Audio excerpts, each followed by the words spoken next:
इतने सालों बाद कैसे? मैसेज पहुंच गया था? हैं? पेपर कैसा हुआ? हाँ ठीक था। वहीं पर कोई डाउट, कोई प्रैक्टिस, कुछ? हाँ। नहीं, पेपर मैंने देख लिया। देखा।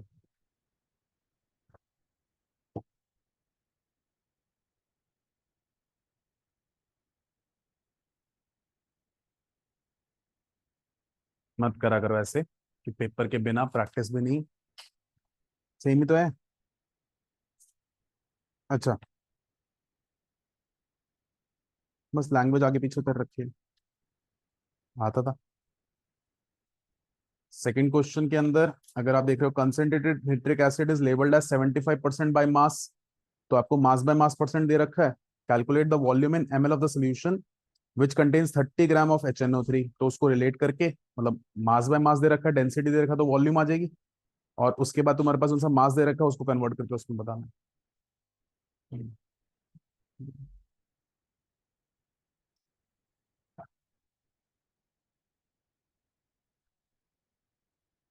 75 जो सा परसेंटेज है उसको यूज करके 30 ग्राम निकालोगे। और 30 ग्राम से तेरे पास मास ऑफ सोल्यूशन आ जाएगा। फिर density is equal to mass upon volume करके वॉल्यूम निकालो।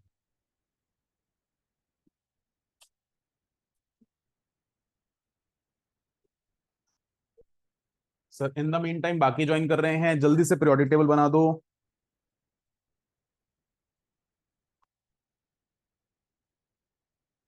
बिना देखे।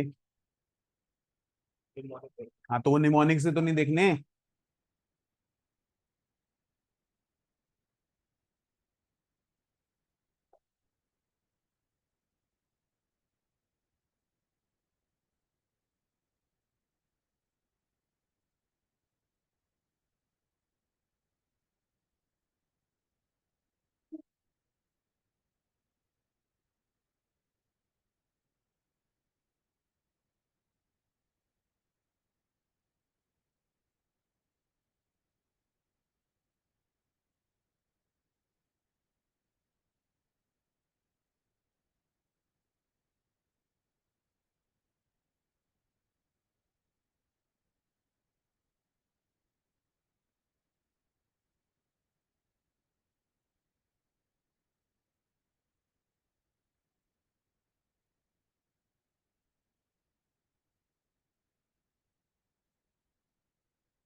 कितने सालों बाद कैसे? हैं? मैडम ऑनलाइन ले लिया करो। चलिए। करियो discuss sir.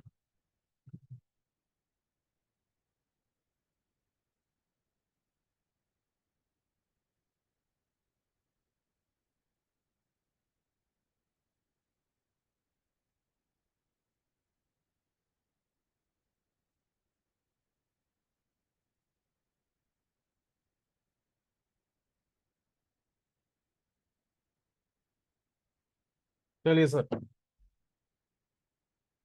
Sir last class में हम लोगों ने इंथैल्पीज एज टर्म सीखा था। प्लीज जिसने अगर क्लास नहीं ली थी या वीडियो नहीं देखी थी उसके लिए ये बहुत इंपॉर्टेंट है। तो आपके लिए हमने दो इंथैल्पी सीखी थी। सबसे पहली आयोनाइजेशन इंथैल्पी।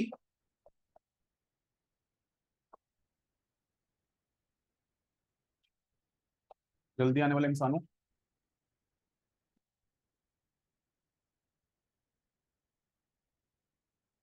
और दूसरी इंथैल्पी देखी थी इलेक्ट्रॉन गेन इंथैल्पी, जिसको हमने बोला था डेल्टा H EGE। हमने ये भी बात करी थी आयोनाइजेशन एंथैल्पी हमेशा पॉजिटिव रहती है, लेकिन इलेक्ट्रॉन गेन एंथैल्पी पॉजिटिव भी हो सकती है और नेगेटिव भी हो सकती है। तो ये बातचीत हमारी हुई थी। अब आज हमें फैक्टर्स सीखने हैं। एक छोटा सा पॉइंट हमने और याद करा था कि आयोनाइजेशन एंथैल्पी, जल्दी आ जाए प्रणाम। आयोनाइजेशन एंथैल्पी सबसे पहला, एनर्जी रिक्वायर्ड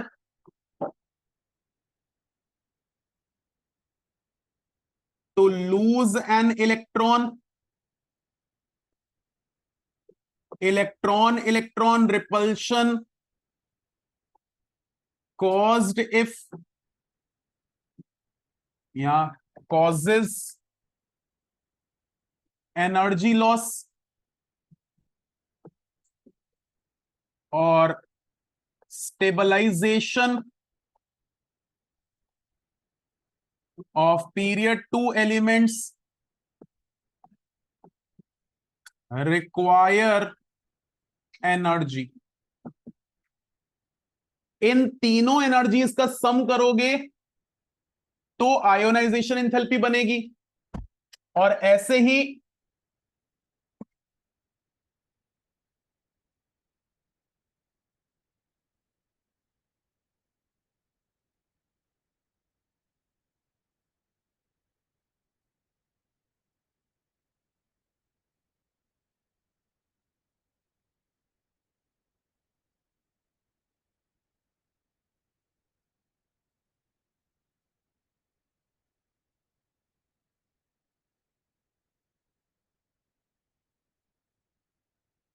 लिख लूं पहले फिर बोलता हूं।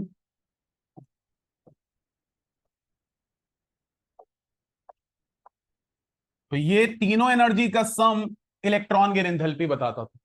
लास्ट क्लास में हमने इसी की बात करी थी कि सर हम वर्ड इंथैल्पी लिख रहे हैं, it is resultant amount of energy.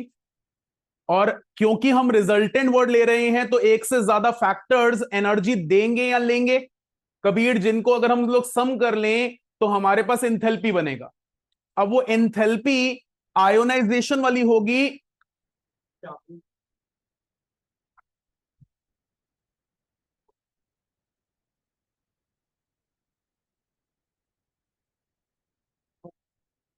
तो अंदर शिफ्ट हो गया।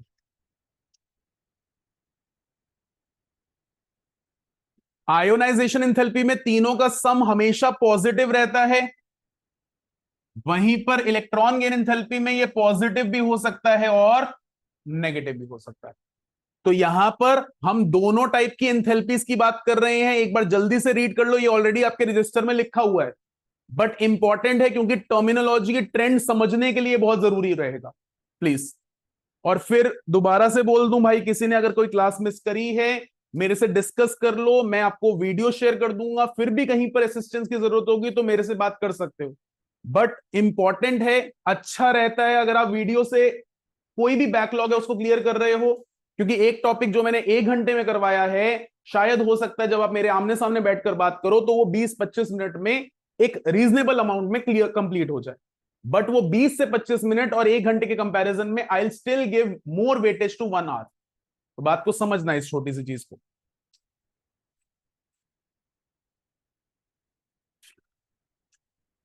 बैठे सर, मिल गई?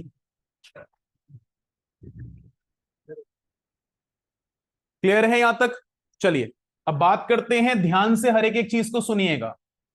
मैं सबसे पहले ट्रेंड्स की बात करने जा रहा हूं आयोनाइजेशन एंथैल्पी के। सबसे पहले फैक्टर्स की बात करेंगे। मेरी बात को ध्यान से सुनना सारे के सारे, प्लीज कॉपी आराम से हो जाएगा, नहीं कॉपी करोगे फाइल शेयर कर दूंगा, लेकिन ये कॉन्सेप्ट बहुत इंपॉर्टेंटली समझना है। आप बात कर रहे हो आयोनाइजेशन एंथैल्पी की। यश वो एनर्जी जो किसी भी एटम से इलेक्ट्रॉन रिमूव करने के लिए लगती है, यही बोला था। अब किसी एटम से इलेक्ट्रॉन रिमूव करने की बात आ रही है और एटम बहुत आसानी से इलेक्ट्रॉन लूज करना चाहता है, तो मेरे लिए लगने वाली एनर्जी कम या ज्यादा? कम। अगर कोई इलेक्ट्रॉन आसानी से लूज करना चाहता है तो मुझे उस पर एफर्ट्स नहीं देने पड़ेंगे। कबीर का आज बिल्कुल भी पढ़ने का मूड नहीं है, मैं जस्ट हल्का सा कहूं कबीर बाहर चले जा तो वो आराम से बाहर चला जाएगा, मुझे इसको पकड़कर धक्का देकर बाहर करने की जरूरत नहीं पड़ेगी। इन सिंपल टर्म्स, अगर एक एटम इलेक्ट्रॉन आसानी से लूज करना चाहता है तो मेरी तरफ से लगने वाला एफर्ट कम, और अगर एक एटम इलेक्ट्रॉन लूज नहीं करना चाहता तो मेरी तरफ से लगने वाला एफर्ट। अब अगर हम ध्यान से पुरानी क्लासेस पे जाएं तो इलेक्ट्रॉन आसानी से कौन लूज कर सकता है? जिसके पास टेंडेंसी है इलेक्ट्रॉन लूज करने की, यानी जो है इलेक्ट्रो पॉजिटिव स्पीशीज। जितना ज्यादा इलेक्ट्रो पॉजिटिव होगा उतना आसानी से इलेक्ट्रॉन लूज कर पाए।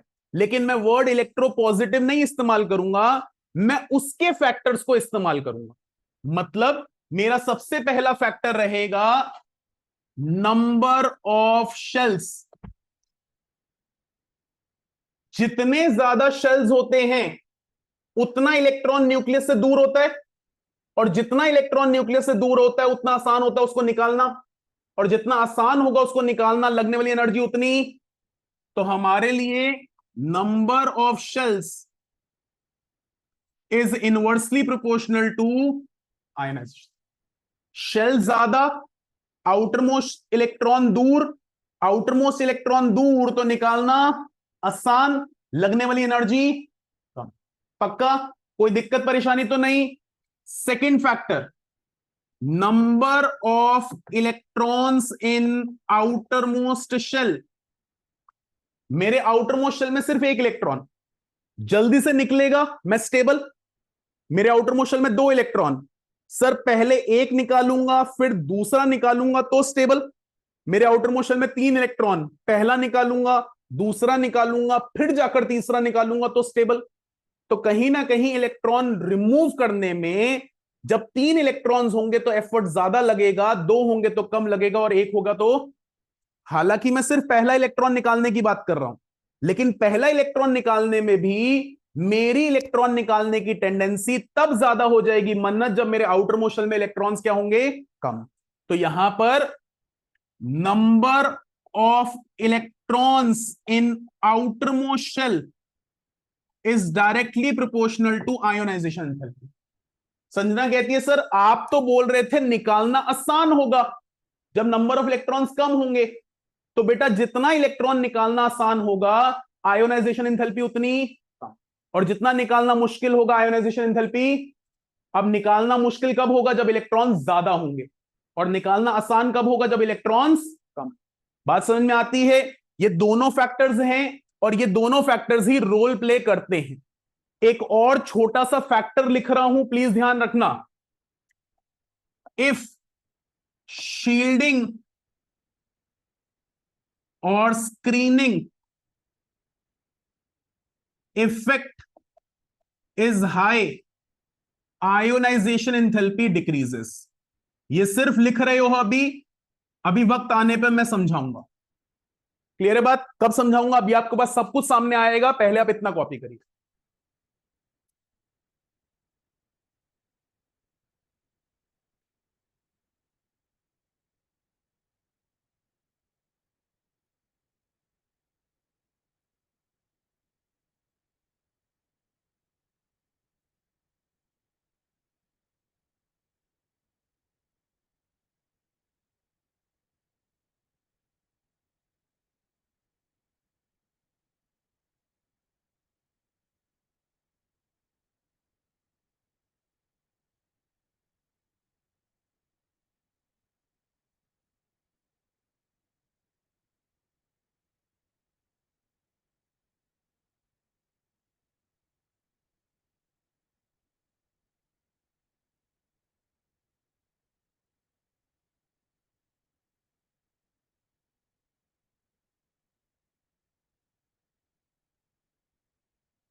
लिख लिया?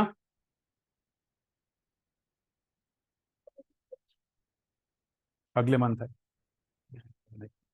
अभी करवा दूंगा इस वीक में। तेरी अभी तो हुए थे पेपर। अच्छा, कब है? सर एक रिक्वेस्ट है, अगर आप लोगों के हाफ ईयरली एग्जामिनेशन से पहले कोई एग्जाम है, जैसे यूनिट टेस्ट वगैरह कुछ भी, मुझे व्हाट्सएप कर दिया करो। और साथ में आपका कोई फ्रेंड जो सेम स्कूल का है वो मेरे पास पढ़ रहा है तो उसका नाम भी मेंशन कर दिया करो। 4 लोगों से अलग अलग तरीके से चारों के नाम आएंगे, मुझे कोई दिक्कत नहीं है, लेकिन मिस नहीं होना चाहिए नाम। दूसरी चीज, आपका कोई पेपर है, कोई टर्मिनल एग्जामिनेशन से पहले कोई पेपर है, तो उसका सिलेबस भी और डेट भी मेंशन करना।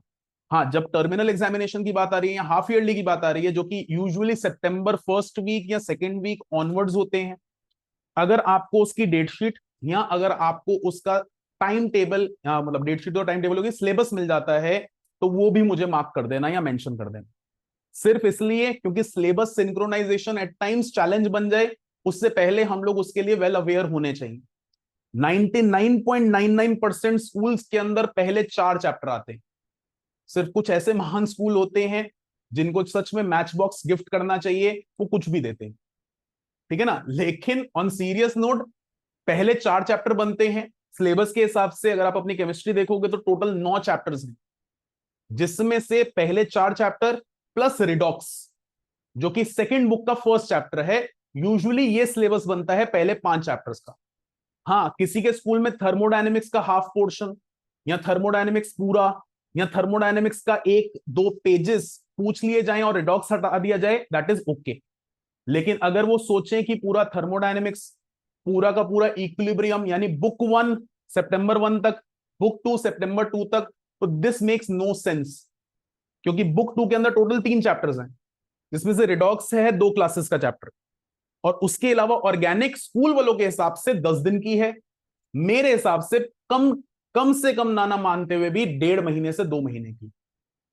मेरा पूरा का पूरा proper time 15 November and onwards till first week of January आपकी ऑर्गेनिक पे डिवोट होगा। और जो ऑर्गेनिक का मैं बेस बनाऊंगा, जो तरीके से बनाऊंगा, समझ जाइएगा that will be continuation to your class 12th। आप जो भी पढ़ेंगे वो पूरा का पूरा रेसिप्रोकेट होगा क्लास 12th के अंदर। मेरे पास अक्सर क्लास 11 से क्लास 12th मूव करने में नंबर ऑफ स्टूडेंट्स डबल हो जाते हैं। लेकिन जो बच्चा मेरे पास पढ़ रहा होता है क्लास 11th के अंदर, वो सोलली डिफरेंट बैच के अंदर होता है, और जो 12th क्लास में पढ़ रहा होता है वो डिफरेंट बैच में होता है। उसका सिर्फ एक रीजन होता है, दैट इज ऑर्गेनिक केमिस्ट्री। मेरे साथ पढ़ा हुआ ऑर्गेनिक केमिस्ट्री वाला बच्चा, और अगर थोड़ा सा रीजनेबल इनपुट्स के साथ चला है, मैं उसके साथ सितंबर फर्स्ट वीक या सितंबर सेकेंड वीक तक क्लास 12th में सिलेबस कंप्लीट करवा सकता हूं। लेकिन जो बच्चा मेरे साथ नहीं चला है, मैं चाहकर भी अक्टूबर लास्ट वीक तक सिलेबस नहीं कंप्लीट करवा पाता हूं, क्योंकि वो मेरी ऑर्गेनिक की पेस को एनहांस नहीं करने देता है। सर ये कैसे हुआ, ये कैसे हुआ? और मेरा आंसर उस टाइम पे बैच में तो ये नहीं बोलूंगा ना, सर ये क्लास 11th का टॉपिक है। लेकिन जो बच्चा मेरे साथ पढ़ा हुआ और जिसने सिंक्रोनाइजेशन अच्छी कर रखी है, उसको लेकर चलूंगा। हाँ, इतना बोल रहा हूं, पूरा बैच एक तरह से अगर मैं बोल दूं, ऑर्गेनिक के अंदर जितनी नंबर ऑफ क्लासेस आप ऑनलाइन लेंगे, छुट्टी मारेंगे, नहीं आएंगे, that will respond me to take you और consider you in class 12th और नॉट। क्लास 12th मैं लूंगा आपको या किसी को भी उस टर्म्स पे, उस मेरिट्स पर आपने मेरी क्लास में क्या रिस्पॉन्स दिया है। मेरे साथ रिस्पॉन्स लेना is not proportionate to what you are scoring in your school. मेरे को स्कूल के स्कोर से बात नहीं कर रहा हूं, लाना है बिल्कुल नेसेसिटी है, लेकिन मेरी क्लास में जो एफर्ट्स दिया है वो रेसिप्रोकेट करेगा मैं आपको कौन से बैच में डाल रहा हूं। तो वहां पर पहले बैच में या दूसरे बैच में डलोगे 12th क्लास के अंदर, तो भाई सिलेबस भी पहले कंप्लीट होगा। वो ऐसा ये नहीं है कि मैं कहीं पर बायसनेस कर रहा हूं, भाई तुम्हारे साथ पार्शियलिटी कर रहा हूं, उनके साथ पार्शियलिटी नहीं कर रहा हूं। बट वो बैच की पेस तभी बनेगी क्योंकि बुक 2 35 मार्क का 12th क्लास पूरा का पूरा ऑर्गेनिक केमिस्ट्री है। तो वो 35 मार्क का बेस कौन सा क्लास 11th है, तो वो उसके ऊपर रिस्पॉन्सिव होगा। थोड़ा सा भी रिस्पॉन्सिव चलोगे, आपको ऑर्गेनिक में एक वर्ड भी ऊपर नहीं जाना पड़ेगा। उल्टा आप भी बोलोगे सर आपने इतना सब कुछ करवाया, हमारी टीचर ने सिर्फ 1/10 करवाया या 1/15 करवाया, दैट इज ओके। समझना इस बात को। तो यहां से मैं बार बार जब बोलता हूं quantum number, periodicity, chemical bonding, हो सकता है आई एम इन्वेस्टिंग 1 और 2 more classes, but then also ये जो सा पॉइंट्स हैं ये आपकी ऑर्गेनिक में भी हेल्प करेंगे, और कल को कोई एंट्रेंस एग्जामिनेशन देने जा रहे हो तो स्ट्रेट फॉरवर्ड आंसर्स दे पाओगे किसी भी क्वेश्चन का। ये चीज को थोड़ी सी माइंडसेट को लेकर चलना। मेरे साथ बाकी सिलेबस का जो सा मैं बोल रहा था, आप लोग मुझे टाइमली बताओगे, किसी का कुछ एड ऑन आ रहा होगा मैं कंप्लीट करवा कर दूंगा बाय 15th ऑफ अगस्त। क्योंकि 15 अगस्त के बाद मेरे पास यहां पर प्रॉपर रिवीजन चलेगी आपकी, एग्जैक्टली जो सिलेबस सबका आ रहा है उसकी। तो अगर आपके पहले 4 चैप्टर्स आ रहे हैं तो भी मुझे इंपॉर्टेंट क्वेश्चंस करवाने हैं, 5 चैप्टर्स आ रहे हैं तो भी मुझे इंपॉर्टेंट क्वेश्चंस करवाने हैं, टेस्ट लेने हैं, असाइनमेंट्स करवाने हैं, एमसीक्यूज करवाने हैं, सब कुछ करवाना है। अभी हम जो भी पढ़ा रहे हैं कॉन्सेप्ट बिल्डअप करा रहे हैं, आपके बैक एक्सरसाइज क्वेश्चंस करवा रहे हैं, आपकी एनसीईआरटी में कोई एमसीक्यू क्वेश्चन नहीं है, बट आपके स्कूल के पेपरों में एमसीक्यूज भी आते हैं। तो उसकी भी कम से कम एटलीस्ट एक चैप्टर की 50-50, 100-100 क्वेश्चन की तो प्रैक्टिस होनी चाहिए ना। तो वो प्रैक्टिस टाइम रहेगा 15 अगस्त से लेकर जब तक पेपर चल रहे हैं। पहले एक बार लेयर में कंप्लीट करवाऊंगा, फिर दोबारा उस ग्राउंड्स पे करवाऊंगा कि 10 बच्चों का पेपर है उनकी प्रैक्टिस, 10 बच्चों का पेपर आ गया तो शायद वो फिजिक्स पढ़ रहे हैं तो बेशक नहीं आ रहे, लेकिन अगर वो आ रहे हैं तो भी वो एटलीस्ट वही प्रैक्टिस कर रहे हैं जो बाकी कर रहे हैं। तो उस तरीके से पूरा का पूरा मेरा फ्रेमवर्क डिजाइन रहता है 15 अगस्त से लेकर 1 अक्टूबर तक। बट आप लोगों का रिस्पॉन्स आएगा तभी मैं आपके डेट शीट के हिसाब से सारी चीजों को सिंक्रोनाइज कर पाऊंगा। तो जिस दिन मिलती है डेट शीट, किसी की 1 सितंबर को मिले शायद डेट शीट, और 15 सितंबर से पेपर स्टार्ट है, ओके चलेगा, लेकिन जब जैसे मिलती है डेट शीट और सिलेबस बिल्कुल क्लियरली डिस्कस करें। क्लियर है? चलो वापस आते हैं, यहां तक बात करी। अब इन ट्रेंड्स को हमने यहां पर देखना है down the group, down the group. फिर दोबारा से बेसिक सा एग्जांपल हमारा लिथियम सोडियम पोटेशियम 2, 2, 2, तो हमें साफ साफ पता चल रहा है नंबर ऑफ शेल्स क्या कर रहे हैं, जब नंबर ऑफ शेल्स इंक्रीज करते हैं तो आयोनाइजेशन एंथैल्पी। मैं अपने मन से वैल्यूज बनाकर लिख रहा हूं, लिथियम की फर्स्ट आयोनाइजेशन एंथैल्पी अगर मान लेते हैं है 400, तो सोडियम की हो जाएगी 300 और इसी तरीके से पोटेशियम की हो जाएगी 200। तो लिथियम की ज्यादा, सोडियम की उससे कम, पोटेशियम की पक्का। प्लीज मैं बार बार बोल रहा हूं ये आर्बिट्री यानी मन से बनाई हुई वैल्यूज हैं, ठीक है ना। इसी तरीके से while moving left to right, for an example sodium, magnesium, aluminium, sir इसमें भी 3 शेल्स, इसमें भी 3 शेल्स, इसमें भी, लेकिन लेफ्ट टू राइट मूव करते हुए number of electrons in outer most shell क्या कर रहे हैं, और जब number of electrons outer most shell में बढ़ रहे हैं तो कहीं ना कहीं आयोनाइजेशन एंथैल्पी भी क्या करेगी। तो अगर मैं सोडियम की लिखूं 400, तो मैग्नीशियम की हो जाएगी 500 और हो सकता है एल्यूमिनियम की हो जाए। अभी हम कोई भी एग्जाम्पल ले रहे हैं, we are talking about first ionization enthalpy, हम सिर्फ पहला इलेक्ट्रॉन निकालने में जो एनर्जी लग रही है उसकी बात कर रहे हैं, हम किसी को स्टेबल करने की बात नहीं कर रहे हैं। पक्का बात समझ में आती है? यहां तक कोई दिक्कत तो नहीं। लेकिन अब इसमें एक चीज और जोड़ते हैं जो कि इंपॉर्टेंट है, प्लीज समझिएगा। In a general case, if an atom is able to lose more than 1 electron, sir इसका मतलब क्या। देखो मैं सोडियम की बात करूं, इलेक्ट्रॉनिक कॉन्फ़िगरेशन क्या है 28, 281 का मतलब क्या है, मैं अगर 1 इलेक्ट्रॉन लूज करूंगा तो मैं क्या हो जाऊंगा, स्टेबल। स्टेबल मतलब मेरा ऑक्टेट कंप्लीट हो जाएगा। तो मैं सिर्फ पहला इलेक्ट्रॉन लूज करूंगा, उसके बाद मैं नहीं चाहता मेरा कोई इलेक्ट्रॉन, और अगर आप मेरे से जबरदस्ती करोगे तो मुझे एनर्जी ज्यादा देनी पड़ेगी। समझते हो ना बात को? यानी किसी भी स्टेबल इलेक्ट्रॉनिक कॉन्फ़िगरेशन से आप इलेक्ट्रॉन निकालने की बात करते हो, किसी भी नोबल इलेक्ट्रॉनिक कॉन्फ़िगरेशन से आप इलेक्ट्रॉन निकालने की बात करते हो। कभी कहते हैं सर नोबल इलेक्ट्रॉनिक कॉन्फ़िगरेशन क्या, बेटा जब सारे ऑक्टेट कंप्लीट होते हैं, हम किसी ग्रुप 18 के एलिमेंट को रिजेंबल कर रहे होते हैं, तो हम होते हैं नोबल इलेक्ट्रॉनिक कॉन्फ़िगरेशन। मैंने अगर Na में से यश 1 इलेक्ट्रॉन निकाल दिया तो 281 क्या बन गया, 28 यानी 10 इलेक्ट्रॉन्स, यानी हम किसको रिजेंबल कर रहे हैं, नियॉन को। तो हमारी इलेक्ट्रॉनिक कॉन्फ़िगरेशन कौन सी है, inert, noble gas electronic configuration. जब भी कोई एटम नोबल इलेक्ट्रॉनिक कॉन्फ़िगरेशन पे आता है, उससे इलेक्ट्रॉन निकालना क्या हो जाता है, बहुत मुश्किल। उस टाइम की आयोनाइजेशन एंथैल्पी क्या होती है, ज्यादा। अदरवाइज अभी जनरल बात कर रहे हैं। जनरल का मतलब है, सपोज मैं बात कर रहा हूं एल्यूमिनियम की, तो एल्यूमिनियम कितने इलेक्ट्रॉन लूज कर सकता है अभी? 3 कर सकता है। मैं सपोज बात करूं मैग्नीशियम की, तो कितने कर सकता है? कर सकता है। तो जनरली अगर मैं वो स्टेबिलिटी के फैक्टर की सरोजनी बात नहीं करूं, तो मेरे लिए अगर मैं पहला इलेक्ट्रॉन लूज कर रहा हूं, तो पहला इलेक्ट्रॉन लूज करने में आयोनाइजेशन एंथैल्पी है 1, दूसरा इलेक्ट्रॉन लूज करने में आयोनाइजेशन एंथैल्पी है 2, तीसरा इलेक्ट्रॉन लूज करने में आयोनाइजेशन एंथैल्पी है 3, तो थर्ड आयोनाइजेशन एंथैल्पी सबसे ज्यादा, फिर सेकंड, और फिर ये कौन सा केस है बेटा? जनरल।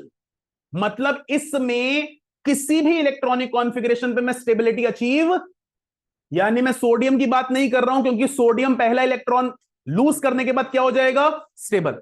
तब वो दूसरा इलेक्ट्रॉन जब भी लूज करने जाएगा तो एनर्जी बहुत, मैं वो केस नहीं ले रहा हूं, मैं कह रहा हूं जनरल बात कर रहे हैं। कोई एटम 4 इलेक्ट्रॉन लूज कर सकता है, तो उसकी पहली, दूसरी, तीसरी आयनाइजेशन एंथैल्पी को आपस में कंपेयर किया जाए तो थर्ड सबसे ज्यादा, फिर सेकंड, फिर, बात समझ में आती है? लेकिन यहीं पर अगर मैं बोल दूं if an element shows inert gas electronic configuration. अब यहां पर एलिमेंट का मतलब मेरे लिए for the time being atom भी है और आयन भी।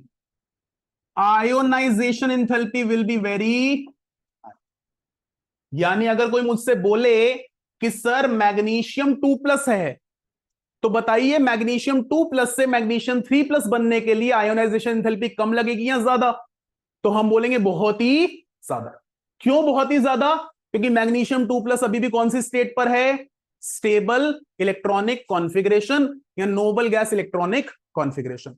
किसी को ध्यान ना आ रहा हो तो उसको याद दिला दूं, ग्रुप नंबर 18, तो एटॉमिक नंबर कुछ ये थे, तो जिसके टोटल नंबर ऑफ इलेक्ट्रॉन्स अगर 10 हैं, तो नोबल गैस वाली इलेक्ट्रॉनिक कॉन्फ़िगरेशन जरूर दिखाएगा। या किसी के 36 हैं, तो कौन सी इलेक्ट्रॉनिक कॉन्फ़िगरेशन दिखाएगा? नोबल। एग्जाम्पल में मैं Mg2+ की बात करूं, मेरे को कबीर कह रहा सर मेरे से क्वेश्चन पूछो, तो मैग्नीशियम का एटॉमिक नंबर, मैग्नीशियम का एटॉमिक नंबर 12। ये तो यार बचपन से चलती हुई आ रही है, कहां खो गए? 12। अब 12 ने 2 इलेक्ट्रॉन लूज करे, हाँ या ना? तो नंबर ऑफ इलेक्ट्रॉन्स कितने हो गए? 10। अगर मैं 12 - 2 के हिसाब से भी लिखूं तो 1s2, 2s2, यहां 2 कॉमा, तो क्या मैं नोबल गैस इलेक्ट्रॉनिक कॉन्फ़िगरेशन दिखा रहा हूं? ये सेम है बेटा किसकी? नियॉन की। तो उस बिहाफ पर मैं अगर अब इलेक्ट्रॉन लूज करने की बात करूंगा तो आयनाइजेशन एंथैल्पी क्या लगेगी? पक्का बात समझ में आती है? तो यहां पर ये छोटा सा पॉइंट माइंड में जरूर रखिएगा, कभी ना कभी रीजन बेस में बन सकता है। अगर जनरली मैं इलेक्ट्रॉनिक कॉन्फ़िगरेशन एक ही एटम की कंपेयर कर रहा हूं, पहला, दूसरा, तीसरा निकाल रहा हूं, तो हमेशा फर्स्ट कम होगी, सेकंड ज्यादा होगी, थर्ड उससे ज्यादा। लेकिन बीच में कहीं पर मुझे स्टेबल इलेक्ट्रॉनिक कॉन्फ़िगरेशन मिल जाए, सपोज मैं एल्यूमिनियम की बात करूं, तो तीसरा इलेक्ट्रॉन लूज करने के बाद मैं स्टेबल हूं। अब अगर आप चौथी आयनाइजेशन एंथैल्पी की बात करोगे तो एकदम से बहुत ज्यादा हो। बात समझ में आती है? पक्का कॉपी करिए जल्दी से, इंपॉर्टेंट है ये। सर ये मेरे से एक पूछ, बार दोबारा बता दो। क्या बताना है बेटा? सर ये जो आपने लिखवाया था ना जनरल केस वाला। ये मैंने बोला सपोज एक एक्स एलिमेंट है, मान लेते हैं 4 इलेक्ट्रॉन लूज करके स्टेबल होगा, तो इसकी पहली आयनाइजेशन एंथैल्पी, दूसरी आयनाइजेशन एंथैल्पी, तीसरी आयनाइजेशन एंथैल्पी में ये सबसे ज्यादा और ये सबसे कम। अब ऐसे ही कोई एलिमेंट है जो पहले से ही अपनी स्टेबल इलेक्ट्रॉनिक कॉन्फ़िगरेशन पर पहुंच गया, यानी इसके सबके सब ऑक्टेट बेटा क्या है? फिल्ड है। तो उस केस में आप X3+ से जब X4+ बनने की कोशिश करेंगे तो लगने वाली आयनाइजेशन एंथैल्पी बहुत ही ज्यादा। तो वही तो नहीं बन सकता ना सर। कनिष्क का क्वेश्चन है 3+ से 4+ बनना क्यों है? जब वो ऑलरेडी 3+ पे स्टेबल हो गया तो 4+ पे बनना ही क्यों है? वो तो कह रहे मैं नहीं बनना चाहता। अगर हम जबरदस्ती बनाने की कोशिश करेंगे तो एनर्जी भी बहुत ज्यादा देनी पड़ेगी। तो वही तो एनर्जी की बात कर रहे हैं कि बहुत ज्यादा एनर्जी देनी पड़ेगी, इसलिए शायद वो रिएक्ट नहीं करता। ठीक है। हाँ जी सर। जनरल कोड में इसमें कोई एटम स्टेबल तो नहीं होता। अगर नहीं, हाँ तो फिर कैसे एनर्जी में फर्क आएगा जब एक एक करके यूज करेंगे। मतलब अरे बोल बोल, कोई बात नहीं। जैसे अपनी बात ना, एक सेल इलेक्ट्रॉन यूज होता है तो आयनाइजेशन एनर्जी उसी हिसाब से लगती है, पहले वाले में सबसे कम, दूसरे वाले में सबसे ज्यादा और तीसरे वाले में सबसे ज्यादा। तो फिर ऐसा क्यों है कि मैं आपसे क्वेश्चन का, एक मिनट, मैं आपको बोलता हूं।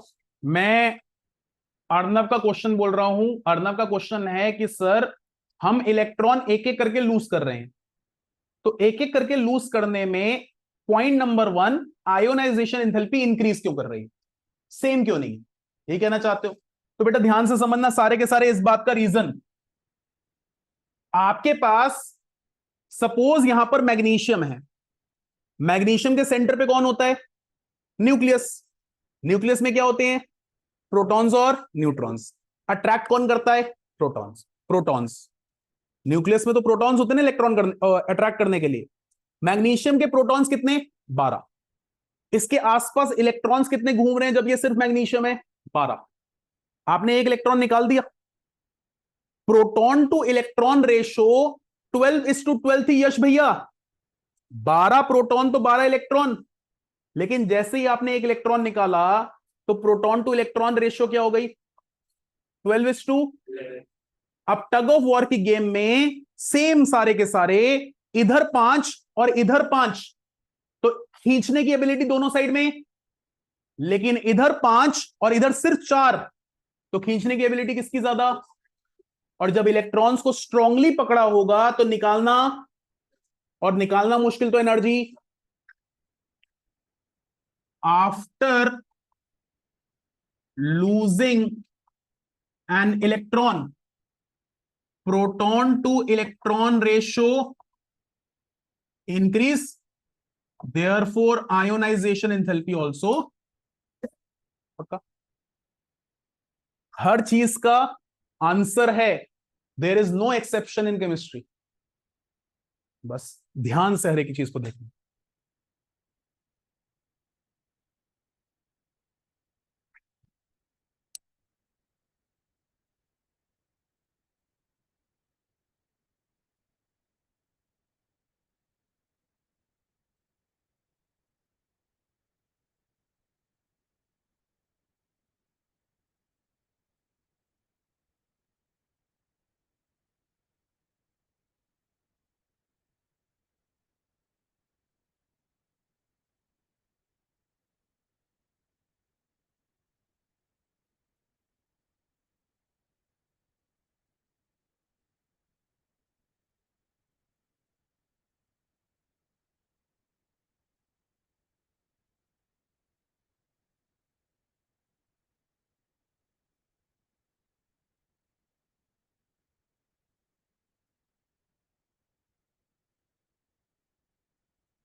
सर आयोनाइजेशन एंथैल्पी बहुत बेसिक सी चीजें हैं, बहुत इंपॉर्टेंट है, और कह सकते हैं थोड़ा सा प्रेजेंस ऑफ माइंड, थोड़ा सा आपका कंसंट्रेशन लेवल ज्यादा चाहिए इलेक्ट्रॉन गेन एंथैल्पी के लिए।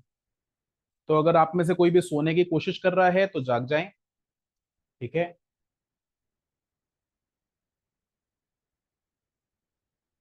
आप घर जाएंगे, आपके घर में आपका फेवरेट खाना बना होगा, तो जाग जाएं।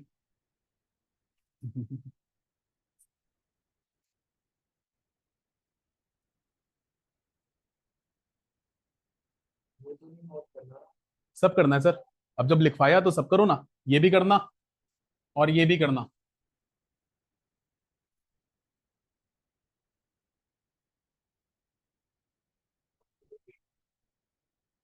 मैंने यहां पर बोला कि अगर मैं सपोज पहला इलेक्ट्रॉन लूज करता हूं तो 12-12 प्रोटॉन इलेक्ट्रॉन थे, अब 12-11 हो गए, तो अट्रैक्शन स्ट्रांग हो गई, आयनाइजेशन एंथैल्पी बढ़ेगी। फिर एक इलेक्ट्रॉन लूज करता हूं तो 12-10 हो जाएंगे, अब और ज्यादा बढ़ेगी। उसके साथ प्रोटॉन टू इलेक्ट्रॉन रेशियो बढ़ी, प्रोटॉन्स बढ़ गए, अट्रैक्शन स्ट्रांग हो गई, निकालना मुश्किल हो गया आयनाइजेशन एंथैल्पी। सर कैसे सी स्टेबल इलेक्ट्रॉनिक कॉन्फ़िगरेशन। सर मेरी एब्रीवेशंस, मेरे शॉर्ट वर्ड्स लिखने को प्लीज आप अपने हिसाब से अपनी लैंग्वेज में पूरा लिखिए। आज लगेगा, मजा आएगा देखने में भी, शाम को हो सकता है वर्ड्स याद रहें, 2, 10, 12, 15, 20 दिन बाद पढ़ोगे तो सोचते रह जाओगे ये क्या लिखा था। यहां पर अगर मैं एरोस भी बना रहा हूं तो बेशक घर पे जाकर अगर आपको लगता है कि आप एरोस को रिजेंबल नहीं कर पा रहे हो, हालांकि बड़ा एरो बताता है टॉप टू बॉटम या लेफ्ट टू राइट, और छोटा एरो बता रहा है इंक्रीजिंग ऑर्डर या डिक्रीजिंग ऑर्डर, बट अगर आपको फिर भी लगता है आप इसमें कंफर्टेबल नहीं हो बाद में 10 दिन बाद पढ़ने में, तो प्लीज पहले ही लिख लो एरोस के साथ increasing order, decreasing order, down the group, along the period वगैरह, ठीक है ना। तो प्लीज ये चीजें इंपॉर्टेंट हैं। और हाँ, पेपर में एरोज नहीं बनाने, समझ रहे हो ना बात को, पेपर में आपको पूरा का पूरा कंप्लीट लिखना है। क्लियर है? कर दूं स्क्रॉल? पक्का? चलिए अब देखना बेटा, बहुत इंपॉर्टेंट बातचीत है, प्लीज।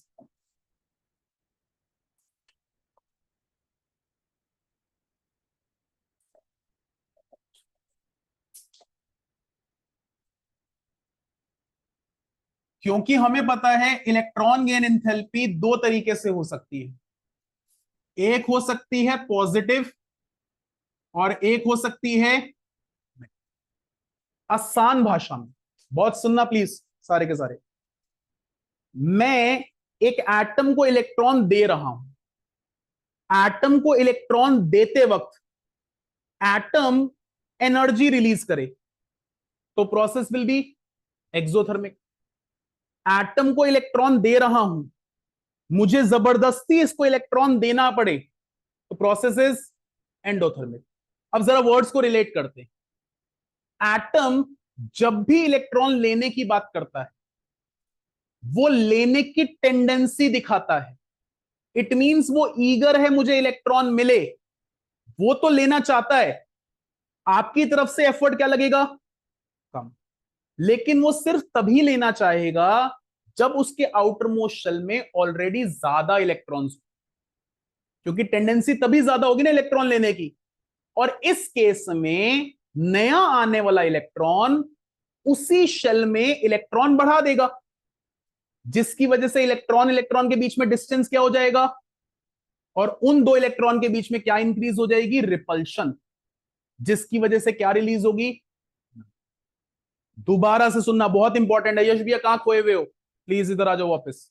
हाँ, मेरा एक एटम है, उस एटम के आउटर मोस्ट शेल में एक इलेक्ट्रॉन, दो इलेक्ट्रॉन या तीन इलेक्ट्रॉन है, वो इलेक्ट्रॉन रिलीज करना चाहता है, वो इलेक्ट्रॉन लेना नहीं चाहता। जब वो इलेक्ट्रॉन लेना नहीं चाहता, आपकी तरफ से लगने वाली एनर्जी ज्यादा।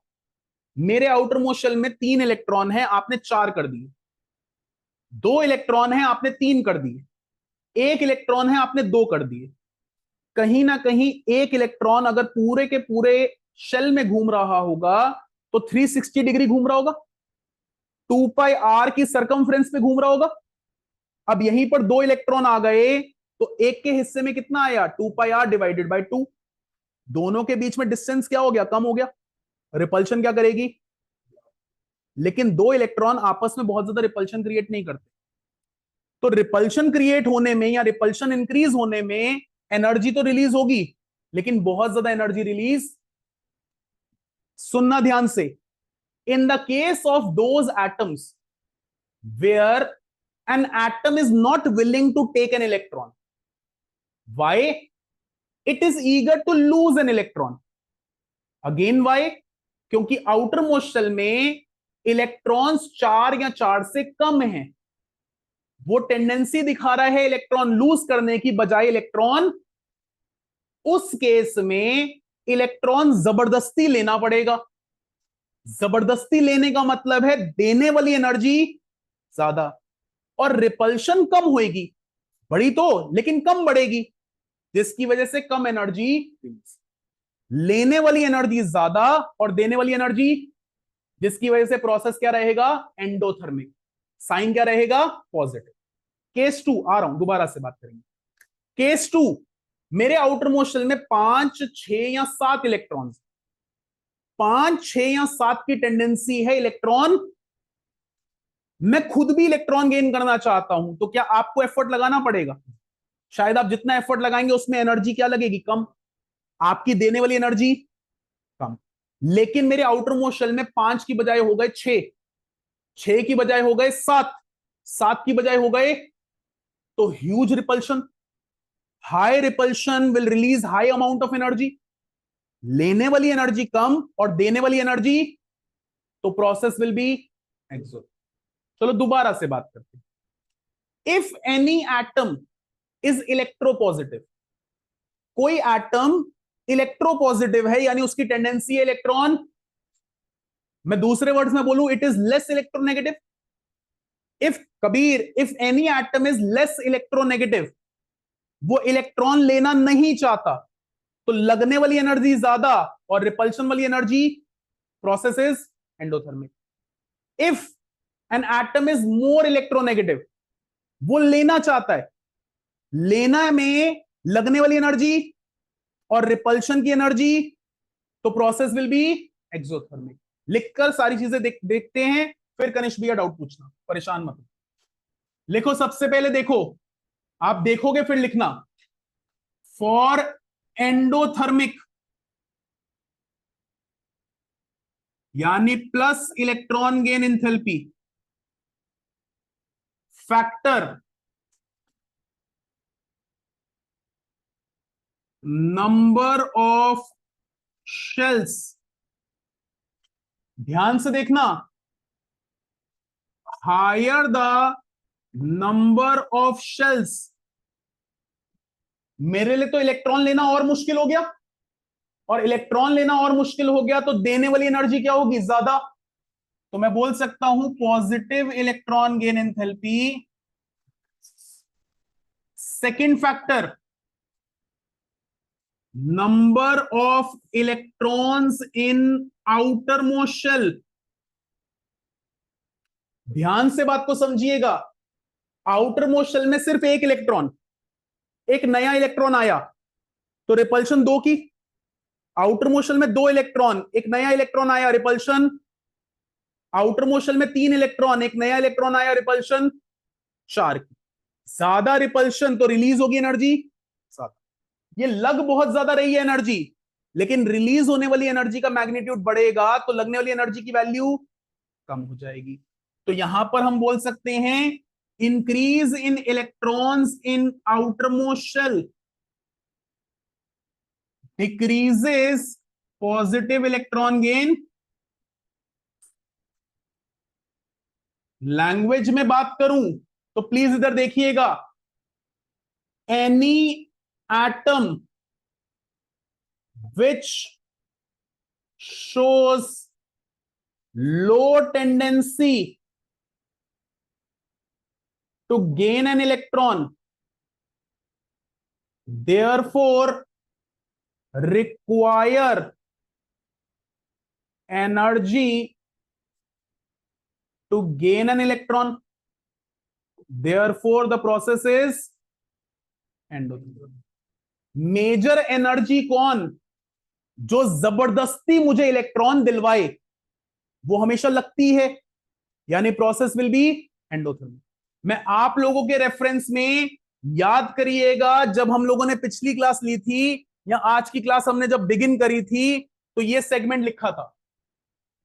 इस एनर्जी को मैं 1 बोल रहा हूं, इस एनर्जी को मैं 1 एनर्जी कौन सी है? वो एनर्जी रिक्वायर्ड जो मुझे इलेक्ट्रॉन दिलवा रही है।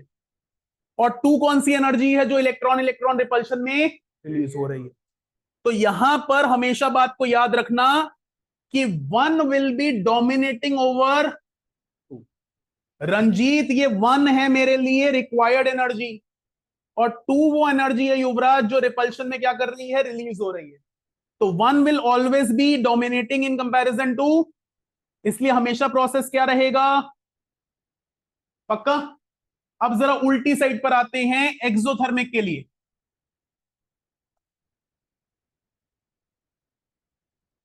एक्सोथर्मिक यानी नेगेटिव इलेक्ट्रॉन गेन।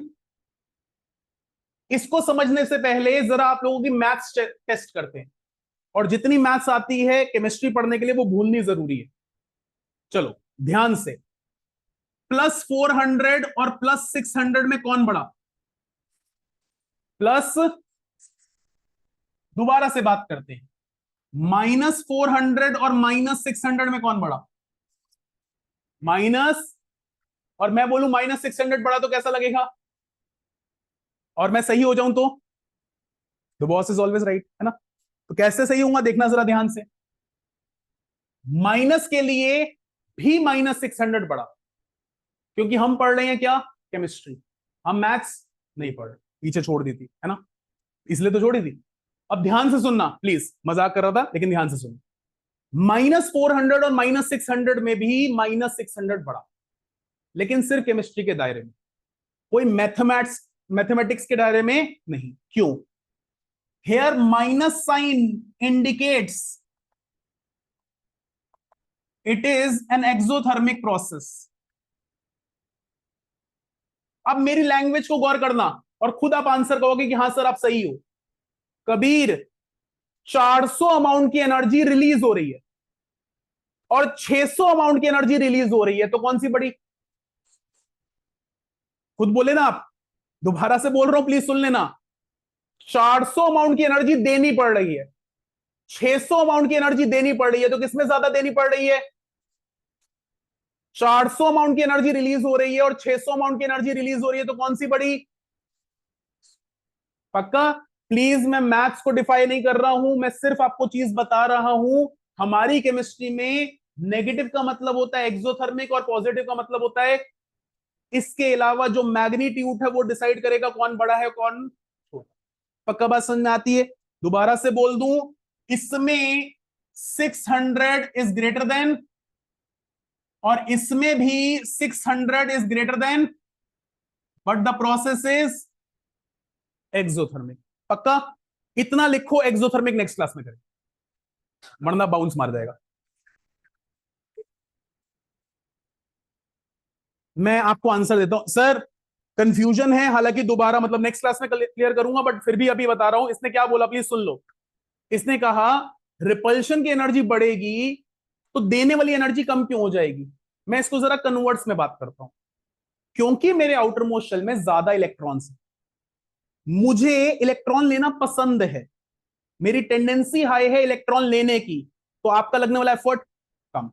एक पॉइंट अलग। दूसरा पॉइंट, मेरे आउटर मोस्ट शेल में ज्यादा इलेक्ट्रॉन्स है, एक नए इलेक्ट्रॉन के आने की वजह से रिपल्शन बढ़ेगी, रिपल्शन बढ़ने की वजह से एनर्जी रिलीज होगी ज्यादा। दोनों अलग अलग तरीके से पढ़, एक दूसरे पर डिपेंडेंट नहीं है। क्या? हाँ मैं बताता हूँ कौन सा ये पॉइंट। मैं एंडोथर्मिक दोबारा से बोल रहा हूं, ध्यान से सुनिएगा। कोई एटम बिल्कुल भी इलेक्ट्रॉन लेना नहीं चाहता, सिंपल लैंग्वेज में बात कर रहे हैं, कोई एटम इलेक्ट्रॉन लेना नहीं चाहता। आप उसको जबरदस्ती इलेक्ट्रॉन दोगे, जबरदस्ती इलेक्ट्रॉन देने में फर्स्ट वाली एनर्जी ज्यादा लगेगी, फर्स्ट वाली एंडोथर्मिक होती है, उसकी वैल्यू ज्यादा। अब हर्षवीर कहता है सर क्यों नहीं लेना चाहता? मैं कहता हूं उसके आउटर मोस्ट शेल में इलेक्ट्रॉन्स क्या है, कम, तभी तो लेना नहीं चाहता। और इनफैक्ट किससे कम है, 4 से भी कम, 3 2 या 1 है। अब जब मेरे आउटर मोस्ट शेल में 3 2 या 1 इलेक्ट्रॉन है, नया आने के बावजूद बहुत ज्यादा रिपल्शन नहीं बढ़ती, तो निकलने वाली एनर्जी कम, लेने वाली एनर्जी, दोनों का सम, लेने वाला फॉर्म यानी एंडोथर्मिक। देने वाली एनर्जी ज्यादा, तो पहले लग मेरे रिस्पेक्ट में लेने वाली एनर्जी ज्यादा, देने वाली कम, तो मेरा प्रोसेस क्या हुआ, एंडोथर्मिक। क्या क्या करना था, लूज, अब जबरदस्ती देने की कोशिश करो तो। हाँ जी सर। सर इसमें गेन गेन करने की एबिलिटी कम होगी, टेंडेंसी। हाँ, जब भी आप बात करोगे ऐसे एलिमेंट्स की जिनकी इलेक्ट्रॉन गेन करने की टेंडेंसी कम है, उनको जबरदस्ती इलेक्ट्रॉन देने की बात करोगे तो उनकी इलेक्ट्रॉन गेन एंथैल्पी क्या रहेगी, पॉजिटिव। पक्का। जिनकी लूज करने की एबिलिटी को गेन। हाँ, दोबारा बोलता हूं,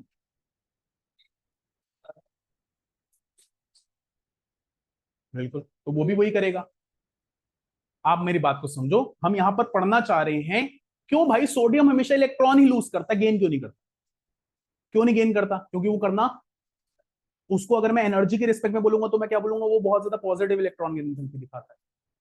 क्यों दिखाता है, उसका रीजन ये है, हमें पता है, प्लीज सारे सुन लेना, हमें बहुत सिंपल लैंग्वेज में 9th क्लास में बता दिया था, जिसके आउटर मोस्ट शेल में 1 2 या 3 इलेक्ट्रॉन होंगे वो हमेशा कैटायन ही बिहेव करेगा, जिसके आउटर मोस्ट शेल में 5 6 या 7 इलेक्ट्रॉन होंगे वो हमेशा एनायन ही बिहेव करेगा या शेयरिंग करेगा। तो उसने हमेशा इलेक्ट्रॉन लेना ही है, दूसरे ने हमेशा देना ही है। बट मैं क्वेश्चन का आंसर पूछ रहा हूं, क्यों नहीं लेना भाई, जबरदस्ती लेके दो। तो वही पॉइंट आ रहा है, जब आपका कोई एलिमेंट इलेक्ट्रॉन लेना नहीं चाहता तो लगने वाली एनर्जी ज्यादा, लगने वाली तो एंडोथर्मिक, कौन सी, इलेक्ट्रॉन गेन करवाने वाली, तभी तो बोल रहे पॉजिटिव। ठीक है, दिल खोल के पूछना, लेकिन पॉइंट्स वही रहेंगे जहां जहां पर जैसे भी आगे पीछे से बता सकते। प्लीज रिक्वेस्ट कर रहा हूं, एक बात को ध्यान से समझ लेना, आज की क्लास प्लीज और पिछली क्लास आपने पूरी तरह से थॉरली अटेंड करी थी, नहीं करी थी, आप 100% फोकस में थे, नहीं थे, आपने क्या करा था मुझे लेना देना नहीं है, बट ये दोनों क्लासेस आपने दोबारा से देखनी है।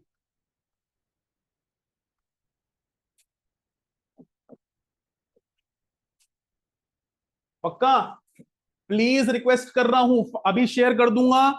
मोस्ट इंपॉर्टेंट चीज है, मोस्ट इंपॉर्टेंट पॉइंट है, वर्ड्स तो मैं बड़े सिंपल से में से दे सकता हूं, ट्रेंड आप पीछे से बैकएंड से बात कर सकते हो, मैं आपको सिर्फ इलेक्ट्रोपॉजिटिव के रेफरेंस पे इसको बता सकता हूं, लेकिन नहीं, पेपर में जो लिखना है वो बताना है। इसलिए प्लीज रिक्वेस्ट है, इसको थॉरली रिवाइज जरूर करिएगा शाम तक। पिछली वाली तो है ही है। हाँ,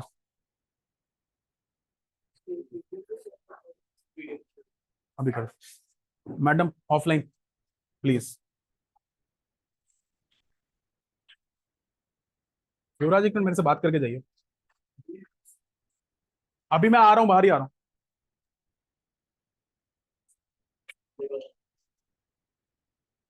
पहला दूसरा तीसरा। सर कल न्यू टॉपिक होगा ना क्लास में? हाँ जी बेटा, ओके सर।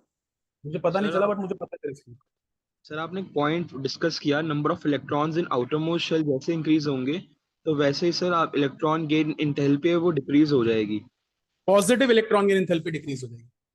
पॉजिटिव, हाँ, जो एनर्जी लग रही है वो डिक्रीज हो जाएगी, राइट? बिल्कुल बिल्कुल, परफेक्ट। Yes sir.